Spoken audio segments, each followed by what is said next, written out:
నమస్కారం. ప్రేక్షకులందరికీ శుభోదయం.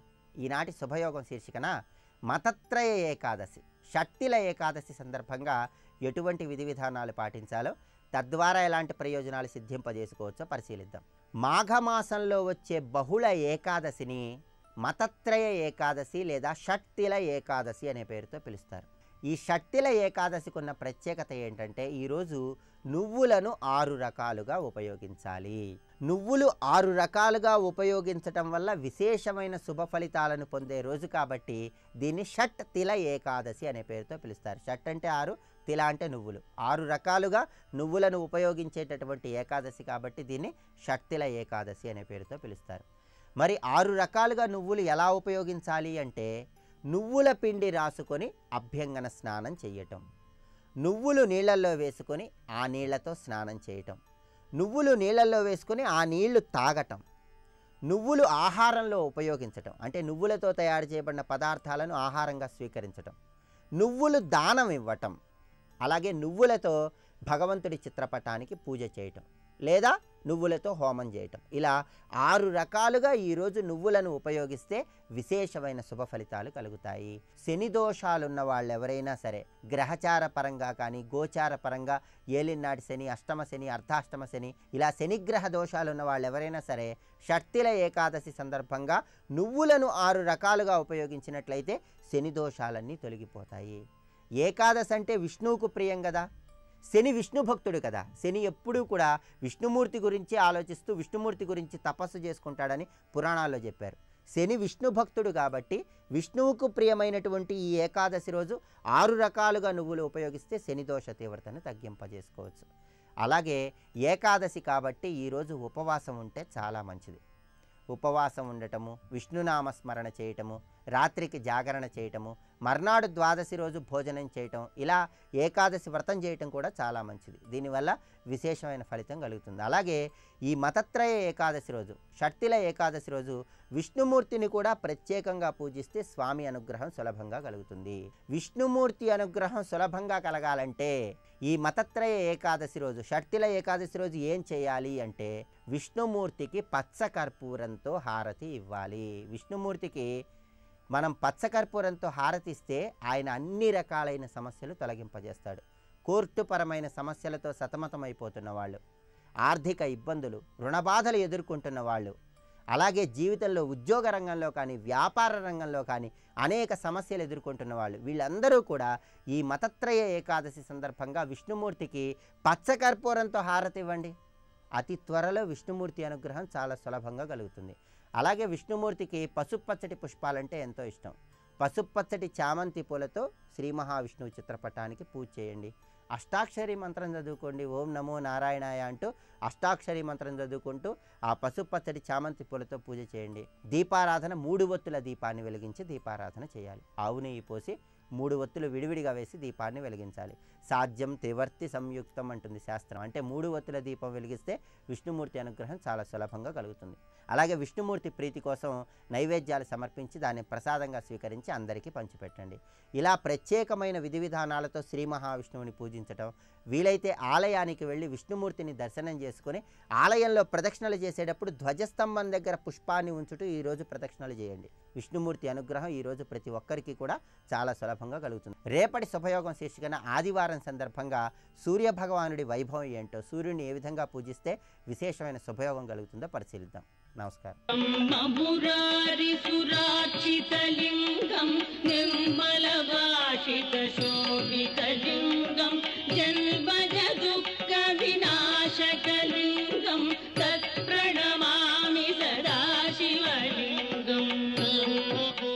స్థలం తద్బహుదాపాత్త కర్మ నిర్మూలన క్షణం.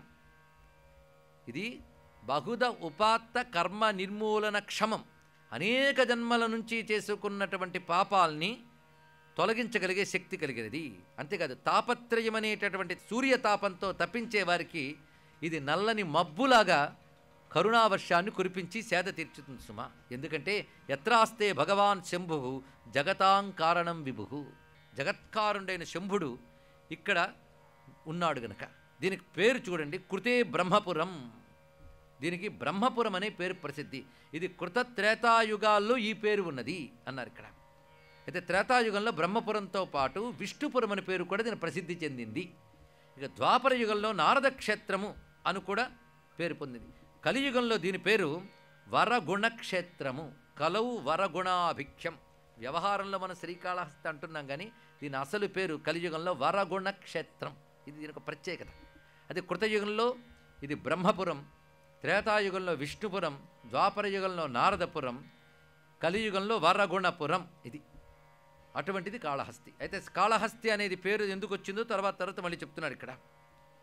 ఇక్కడ ఈ స్వామికున్న విశేషం ఏంటి అంటే, ఈ లింగం చూడ్డానికి రాయివలే కనబడుతున్నప్పటికీ కూడా ఇది హేమమయంగా, రజతమయంగా, లోహమయంగా ఉంటూ కలిలో శిలారూపంలో కనబడుతోంది. నేటికి దీన్ని స్పృశించిన మేర స్వర్ణమవుతుంది అంటారు.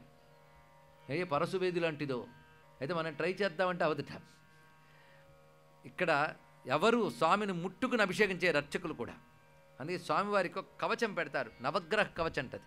ఆ నవగ్రహ కవచం పెట్టి దానికే ఆరాధన, ప్రోక్షణాదులతోనే అభిషేకం తప్ప మరేమీ ఉండదు ఇక్కడ. ఎందుకంటే ఈ విషయాన్ని చెప్తారు, స్పర్శిస్తే శరీరంలో సహజ లక్షణం పోతుంది అని. లింగం సామాన్యమైంది కాదు, అదే తెలుసుకోండి. శ్రీకాళహస్తి లింగం సామాన్యమైంది కాదు, ఎవరో చెక్కినది కాదు, ఎవరో పెట్టినది కాదు. స్వామి తనంత తనలా వ్యక్తమయ్యాడు. ఎందుకంటే ఎప్పుడైతే ఈయన అనుగ్రహించాడో దక్షిణామూర్తి రూపంతో, అప్పుడే లింగ రూపంలో ఉన్నాడు. అప్పటి నుంచి చాలామంది కొలుచుకుంటున్నారు.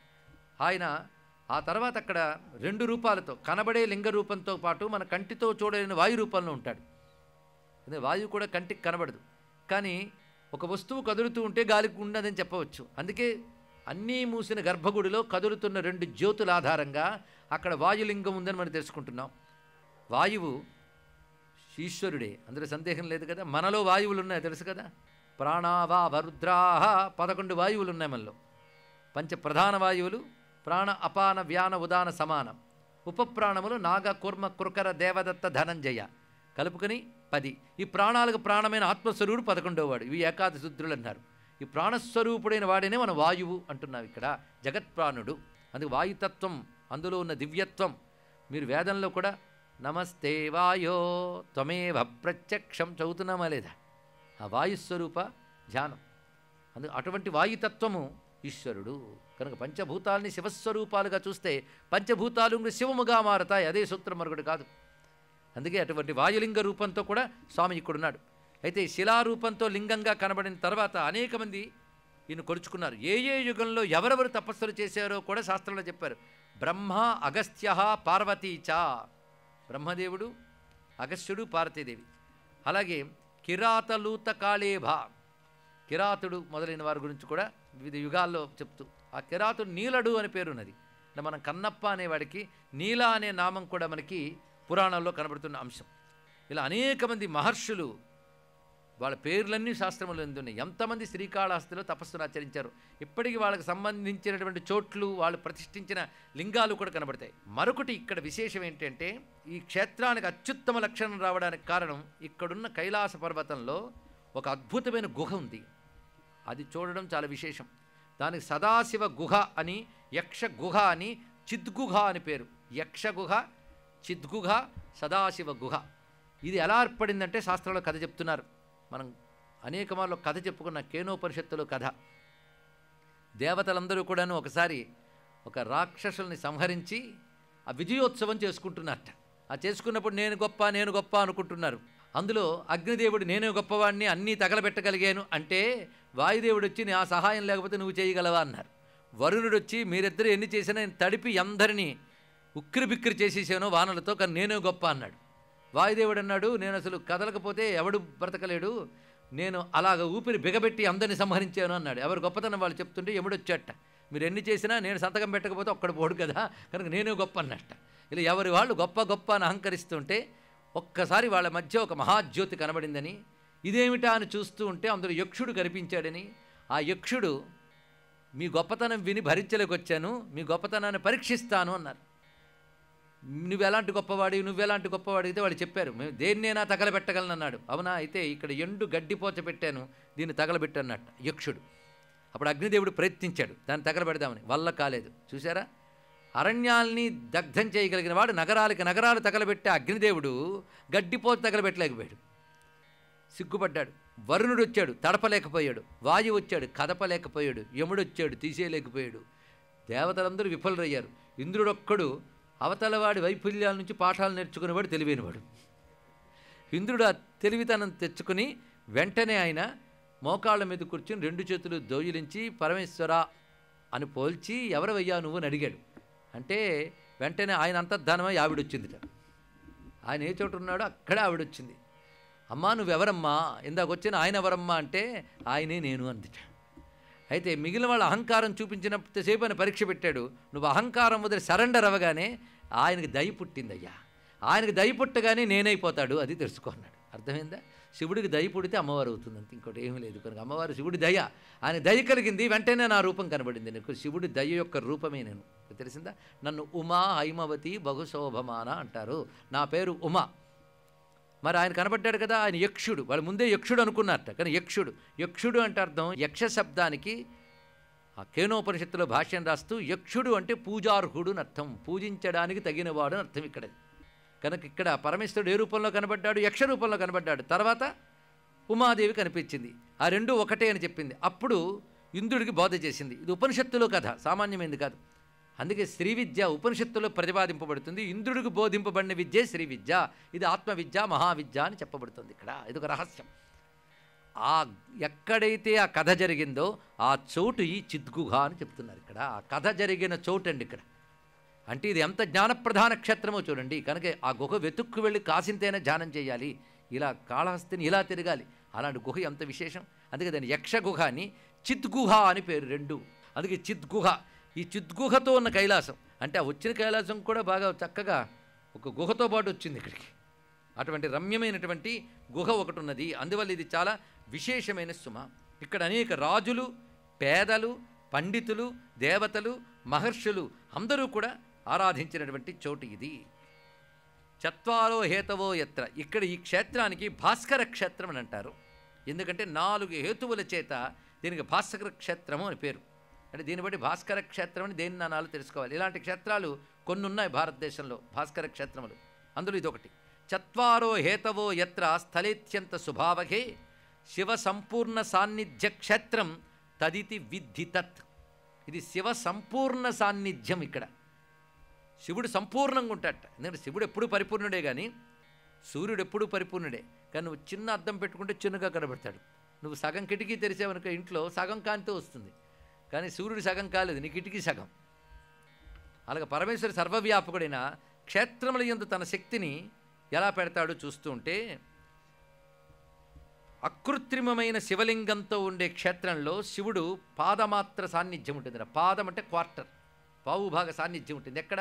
అకృత్రిమ లింగం ఉన్న చోట అన్నారు. ఇక్కడ అకృత్రిమం అంటే ఎవడో తయారు చేసి పెట్టింది కాదు, స్వయంగా ఉద్భవించిన లింగం ఉంటే, అది కూడా అత్యంత ప్రసిద్ధి చెందినదైతే దానిని పావుభాగ సాన్నిధ్యం ఉంటుంది. అలాంటి శివలింగం హరిబ్రహ్మేంద్రాదుల చేత పూజింపబడినట్లయితే అర్ధ సాన్నిధ్యం వస్తుందట. అంటే సాక్షాత్ బ్రహ్మదేవుడు, ఇంద్రుడు, విష్ణువు మొదలైన వారు వచ్చి పూజించినట్లయితే శివుని అర్ధ సాన్నిధ్యం ఉంటుంది.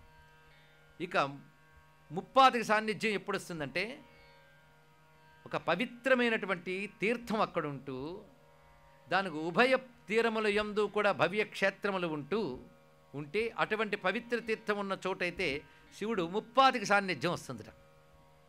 ఇక 4వ సాన్నిధ్యం ఎక్కడొస్తుందయ్యా అంటే, ఇలాంటి గుహ కలిగిన పర్వతము కానీ ఉంటే ఆ 4వది అవుతుంది. ఈ 4 దేనికుంటాయో దాని భాస్కర క్షేత్రం అని పేరు అన్నారు ఇక్కడ. స్వస్తి.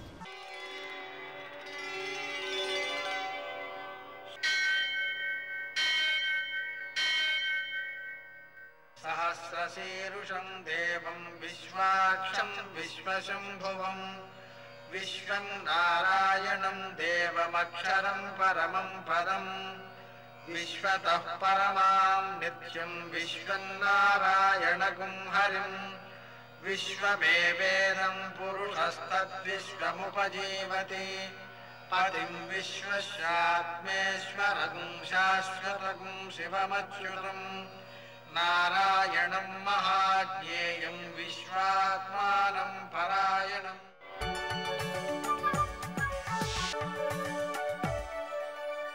సూర్య శౌర్యమథేందురింద్రపదవీ సన్మంగళం మంగళం. పద్మావతి ప్రణయలాలితముగ్ధదేహ శ్రీవేంకటేశరుణమోచనమస్తు మహ్యం. నేటి కాలమాన విశేషాలను గమనిద్దాం. స్వస్తి శ్రీ చాంద్రమాన విలంబనామ సంవత్సరం ఉత్తరాయణం శశిరతువు మాఘమాసం కృష్ణపక్షం శనివారం. సూర్యోదయం 6:37 సూర్యాస్తమయం 6:19. తిథి ఏకాదశి ఉదయం 11:05 వరకు. నక్షత్రం ఉత్తరాషాఢ పూర్తిగా ఉంది. వర్జం మధ్యాహ్నం 2:55 నుంచి 4:43 వరకు. దుర్ముహూర్తం ఉదయం 6:37 నుంచి 8:11 వరకు. అమృతకాలం రాత్రి 1:45 నుంచి 3:33 వరకు. రాహుకాలం శనివారం కాబట్టి ఉదయం 9 నుంచి 10:30 వరకు. అష్టకౌర్గరీత్యా శుభప్రదమైన సమయం ఉదయం 8:50. నేటి విశేషం విజయ ఏకాదశి. ఈ ఏకాదశి వ్రతాన్ని ఆచరించడం ద్వారా విజయం సిద్ధిస్తుంది. దీన్ని మనం ఆధ్యాత్మిక దృక్కోణంలో ఆలోచన చేసినట్లయితే అంతఃశత్రువులైనటువంటి కామక్రోధ లోభ మదమాత్సర్యాలపై విజయం సిద్ధిస్తుంది. బాహ్యంగా ఆలోచన చేసినట్లయితే కోపాన్ని జయించినట్లయితే శత్రువులే ఉండరు. కాబట్టి శత్రువుల్ని జయించడం అనేటువంటిది శత్రువులు లేకుండా చేసుకోవడం అవుతుంది. ఆధ్యాత్మిక ప్రయత్నాల్లో వ్యక్తి యొక్క పరిణితి ముఖ్య పాత్ర వహిస్తుంది. ఆ కారణంగా ఈ విజయ ఏకాదశి నాడు ఉపవాస వ్రతాన్ని ఆచరించడం, అలాగే రాత్రి జాగారం చేయడం, రోజంతా భగవన్నామ స్మరణ చేయడం మొదలైన చర్యల ద్వారా భగవంతుని యొక్క అనుగ్రహాన్ని పొందవచ్చు. విశేషించి ఈరోజు త్రిపుష్కర యోగం ఉదయం 11:05 ప్రారంభమై మరుసటి రోజు ఉదయం 8:58 వరకు ఉంది. ఆ కారణంగా మనం ఈ సమయంలో చేసేటువంటి పనులు పునరావృతమవుతూ ఉంటాయి. కాబట్టి అప్పులు ఇవ్వడం, కోపాలు తెచ్చుకోవడం మొదలైనటువంటి పనులు చేయకుండా మనం ధార్మిక ఆచరణల కోసం సమయాన్ని వెచ్చించినట్లయితే ధార్మిక ఆచరణలే పునరావృతమవుతాయి. మనకు ప్రశాంతి, ఆనందం సిద్ధిస్తాయి. నేటి ఆణిమత్యాలు.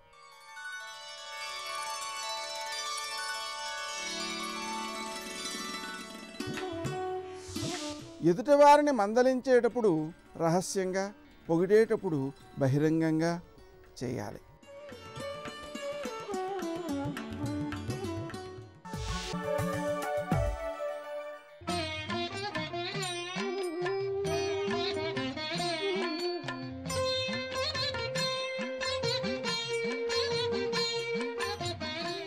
ఓం నమో నారాయణాయ. ఓం నమః శివాయ. శ్రీమాత్రే నమః. గ్రహ నక్షత్ర మాలికాధరుడు పరమేశ్వరుడైతే ఒక్కొక్క గ్రహం ఒక్కొక్క తత్వరీత్యా ఆయా గ్రహచార రీతిలో మనుషులని వేధిస్తూ ఉంటుంది. కొన్ని చక్కటి గ్రహాలు, మరికొన్ని ఉపద్రవాల గ్రహాలు ఉన్నాయి. అయితే శనిగ్రహం అనేటువంటిది మాత్రం తప్పనిసరిగా పట్టి పీడించేటప్పుడు ఆచరించవలసినటువంటి విధి విధానాలు మనకు శాస్త్రంలో కోకొలలుగా చెప్పారు.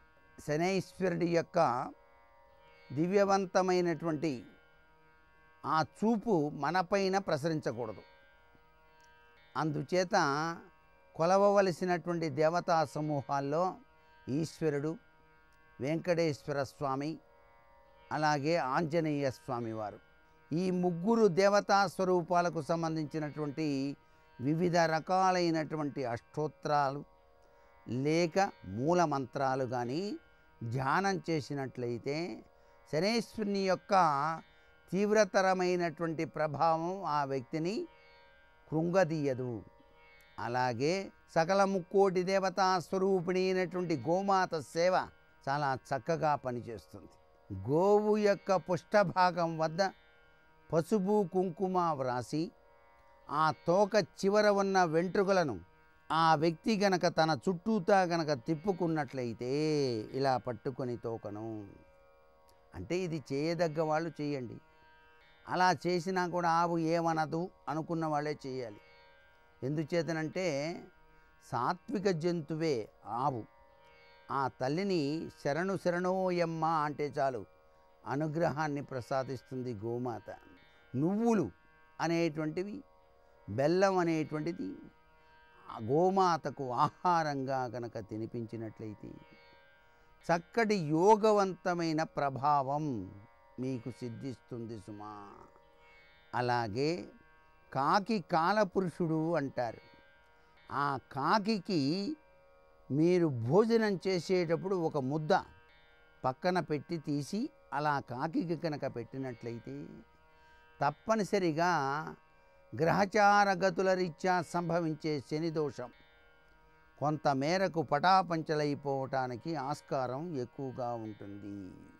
ప్రతినిత్యం కూడాను నడిచేటువంటి వ్యక్తులు ఒక పద్ధతి ప్రకారం నడక సాగిస్తే ఆ యొక్క నడక వలన కూడాను శనిగ్రహ దోషం వాటిల్లకుండా రక్షింప చేసుకోవచ్చు సుమా అంటోంది శాస్త్రం. అంతేకాకుండా శనివార దేవుడు వెంకటేశ్వర స్వామి, ఆ కలియుగ దైవమైన వెంకటేశ్వర స్వామికి ఆవు నేతితో దీపారాధన చేసి ఆ రోజంతా ఉపవాసం ఉండి రాత్రికి భోంచేయటం కానీ, లేక ఉదయం పూట భోంచేసి రాత్రి పూట భోజనం మానేయటం కానీ చేయటం సర్వవిధ శ్రేయోదాయకవంతమైన ప్రభావాన్ని కలిగింపజేస్తుంది సుమా. సర్వే జనా సుఖినో భవంతు.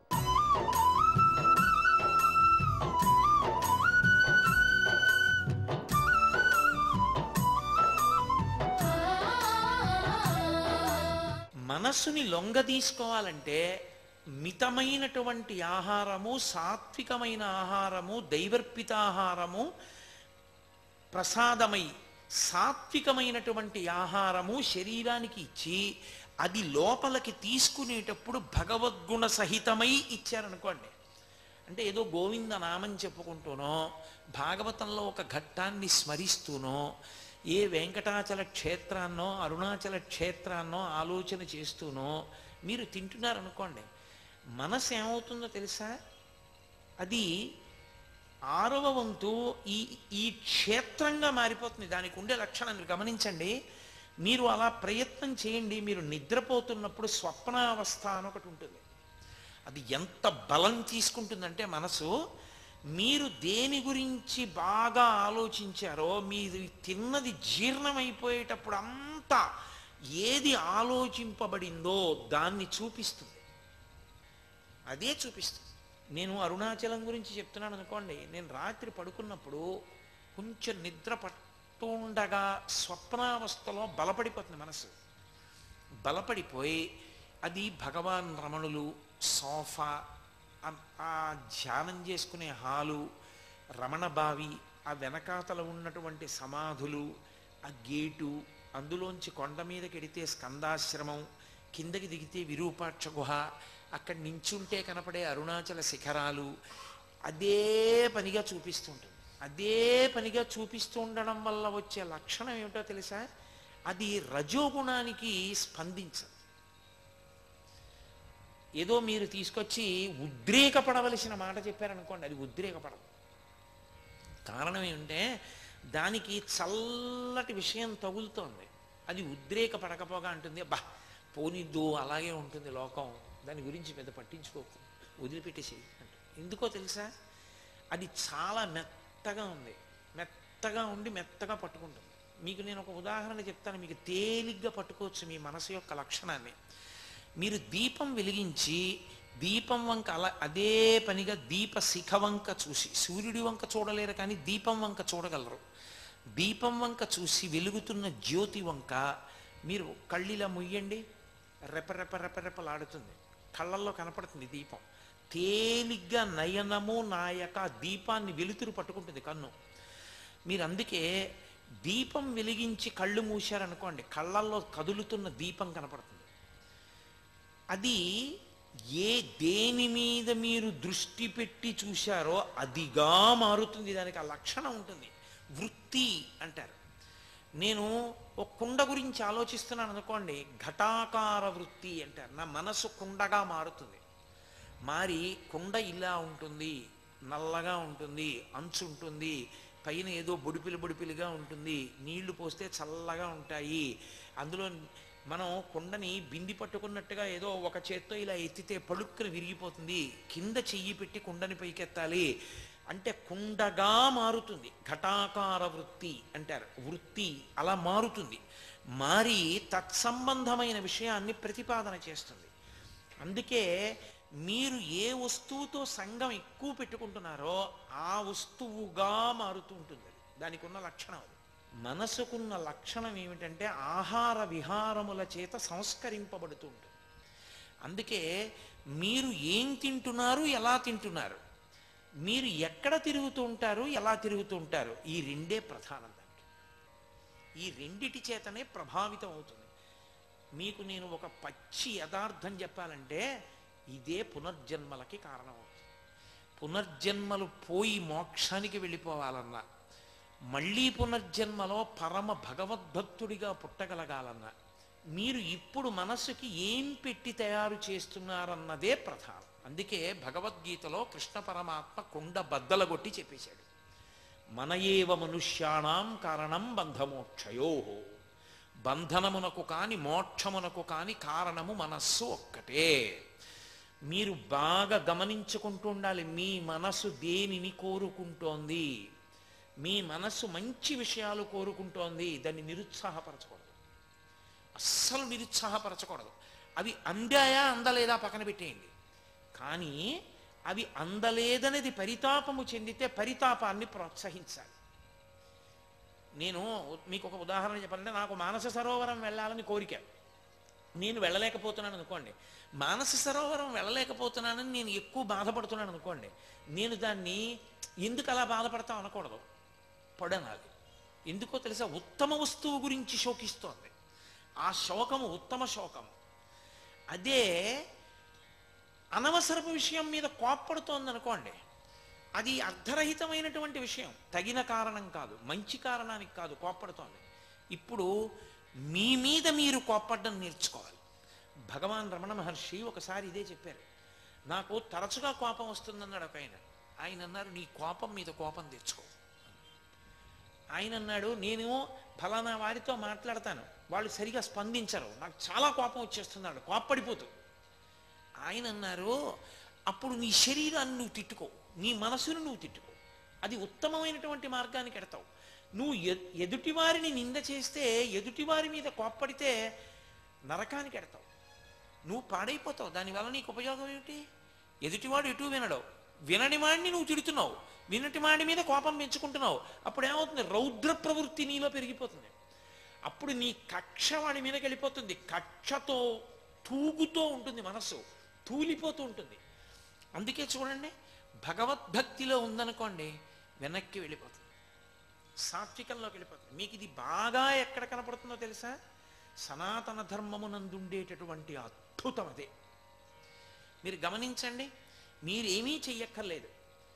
ఒక డోలక్ పట్టుకుని, మృదంగం పట్టుకుని 10 మంది కూర్చుని జై జయశంకర హర హర శంకర, జై జయశంకర హర హర శంకర అని తప్పట్లు కొడుతూ ఓ గంట సేపు భజన చేశారనుకోండి, మీరు వెళ్ళిపోయారనుకోండి ఇంటికి, అది జై జయశంకర హర హర శంకర, జై జయశంకర హర హర శంకర అంటుంది. ఆహార విహారములు ఏ ఉంటాయో ఆ వాటి గురించి ముందు నువ్వు విచారణ చేసుకోవడం, నీ మనసుని జాగ్రత్త పెట్టుకోవడం, దాన్ని పరిశీలిస్తూ ఉండడం, అది అడుగుతోంది గమనిస్తూ ఉండాలి ఎప్పుడు. అందుకే వేదాంత శాస్త్రమునందు మనసు పసిపిల్ల, బుద్ధి కన్న తల్లి. మనసుకి అక్కర్లేని విషయం ఉండదు. అసలు దానికి ఇది అడగచ్చా, ఇది అడగకూడదా అన్న యుక్తాయుక్త విచక్షణ ఉండదండి. నన్ను నమ్మండి మీరు, అది అసలు అలా ఏం ఉండదు. దానికి అలా తప్పు కదా, అలా అడగచ్చా అని ఉండదు, అలా ఊహిస్తుంది, అటువంటి ప్రతిపాదనలు తీసుకొస్తుంది. బుద్ధి మనసుని హెచ్చరించడం మొదలెట్టింది అనుకోండి, అది ప్రతిపాదనలు చేయడం తగ్గించేస్తుంది. తర్వాత మీరు దానికి ప్రీతిని దేని మీద కల్పించాలో దాని మీద కల్పించారనుకోండి, రామాయణం మీద ప్రీతి పెంచేసుకుంది అనుకోండి. ఎక్కడో అక్కడ ప్రీతి ఉండాలండి, ఉండకుండా ఒక్కసారి ప్రీతికి అప్రీతికి అతీతంగా రమణ మహర్షిలా అయిపోవడం అందరికీ ఏకకాలమునందు సాధ్యము కాదు, ఎంతో సాధనతో వెళ్ళాలి. అందుకని మొదటి మెట్టులో పరిశీలన ఎక్కడ అంటే, ఏది అడుగుతోంది? రామాయణం చదువుకుందామని అడుగుతోందా? ప్రశాంతంగా కూర్చుందామని అడుగుతోందా? ఇంకా కాసేపు జపం చేసుకుందామని అడుగుతోందా? మంచి విషయం ఏమైనా చూద్దామని అడుగుతోందా? ఏదైనా పెద్ద దేవాలయంలోకి వెళ్ళి ప్రశాంతంగా అలా కూర్చుని అలా భగవన్మూర్తుల్ని సాయంకాలం వినపడేటటువంటి పాటల్ని అలా వింటూ అసుర సంధ్య వేళలో మోగుతున్నటువంటి ఆ ధ్వజస్తంభపు చిరుగంటల చప్పుళ్ళు వింటూ ఓ గంట దేవాలయంలో కాసేపు అలా కూర్చుందామని ఏమైనా అనిపిస్తోందా దానికి? అది అడిగిందనుకోండి, మీరు దాన్ని ప్రోత్సహించాలి. పిల్లాడమ్మా అమ్మ నేను టీ కాచి అమ్మ ఒక్క గంట చదువుకుంటానమ్మా అంటే అమ్మ టీ కాచి ఇచ్చినట్టు, అమ్మ నాకు నిద్ర పట్టేస్తుంది కొంచెం లేపే, అమ్మ లేపిన తర్వాత నేను గబుక్కులు పడుకుండిపోతాను, దగ్గరుండి కొంచెం చన్నీళ్లతో మొహం కడిగించవా అని అడిగితే సంతోషించి కడిగించిన అమ్మలా, టీ పెట్టి ఇచ్చిన అమ్మలా, అది ఏ చిన్న మంచి విషయం అడిగినా మీరు వెరీ గుడ్ చెయ్యి అని వెనక దన్నుగా నిలబడితే అది దాని మీద ఊంచుకుంటుంది మెల్లిగా. సర్వం శ్రీ ఉమామహేశ్వర పరబ్రహ్మార్పణమస్తు. స్వస్తి.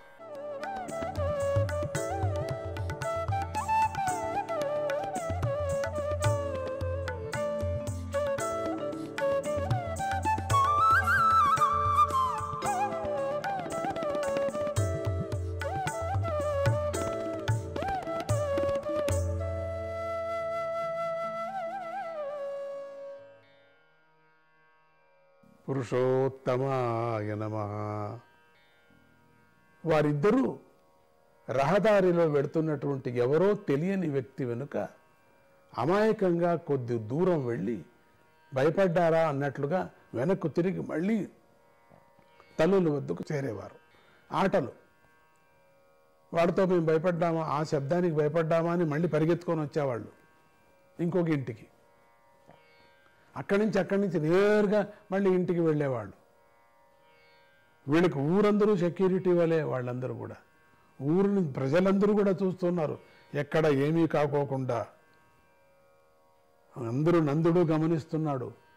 వీళ్ళు ఎక్కడెక్కడ ప్రాకుతున్నారు, ఎక్కడెక్క ఏ ఇంటి దగ్గర చూస్తున్నారు, వీళ్ళందరూ ఎంతమంది, ఒకరు కాదు, ఇద్దరు కాదు, ముగ్గురు కాదు, అట్లా వందల కొద్దీ చూస్తున్నారు వాళ్ళ యొక్క తిరిగేది.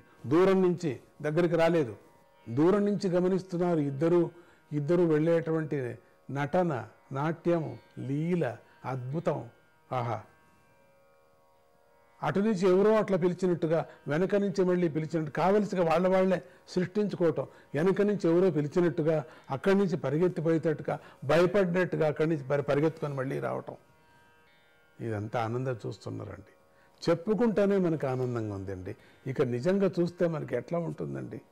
పరమాత్ముడికి ఒళ్ళంతా జుముజుముజుముజుము ఎంత ఆనందంగా ఉంటుంది. అటువంటి పిల్లల్ని ఒక్కపారి ఎత్తుకోవద్దు కదా మనం.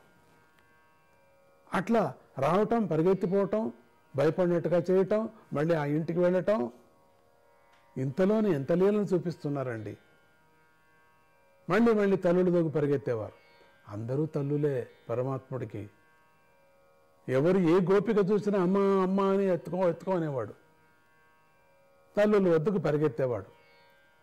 వారిద్దరి దేహాలకు వాకిలిలోని మట్టియే చందనంగా అయిపోయింది కూడా. అసలు వాళ్ళ ఇంట్లో ఉండినటువంటి బురద వాసన వచ్చేది కాదండి. బురద సువాసన వచ్చేది. అప్పుడే తానే చందనం పోసుకున్నాడు, ఇంకే పోయాల్సిన పనే లేదు. చిన్నప్పుడే ప్రతి ఇంటి ముందర ఉండేటువంటి బురద చందనం పోసుకున్నాడు. ఎవరో చందనం పూసి పంపించేటట్టుకుంటేది యశోదామాత చూసేది. ఇదేది మా పిల్లలకి ఎవరో చందనం పూశారు అని కడిగేవే కాదు, వాసనంగా బాగుందిలేండి అని అట్లా అనుకుంటూ కడిగేది. మళ్ళీ దాన్ని కొంచెం కడక్కోకుండా ఉండేది, మళ్ళీ బురద పూసుకొని వచ్చేది. అది బురదనే, కానీ పరమాత్ముడు శరీరాన్ని అంటుకుంటూ ఉండగానే చందనంగా మారిపోతుంది. అది బురదనే చందనంగా మారిపోయింది. అంత ముందు అక్కడ వెళ్ళి చూసేవాళ్ళు బురదను. ఆ బురదనంతా తీసుకునేవాళ్ళు జనం. పరమాత్ముడు పూసుకున్నటువంటి బురద తీసుకొని వాళ్ళు పూసుకునేవాళ్ళు. అదృష్టవంతులు కదా. వాకిల్లోని మట్టియే చందనంగా అయిపోతుంది. ఎక్కడెక్కడ తిరిగాడో, 4 కాళ్లతో పాకుకుంటూ తిరిగాడో, ఆ తిరిగిన స్థలాల్లో ఉండినటువంటి మట్టి అంతా చందనం అయిపోయింది.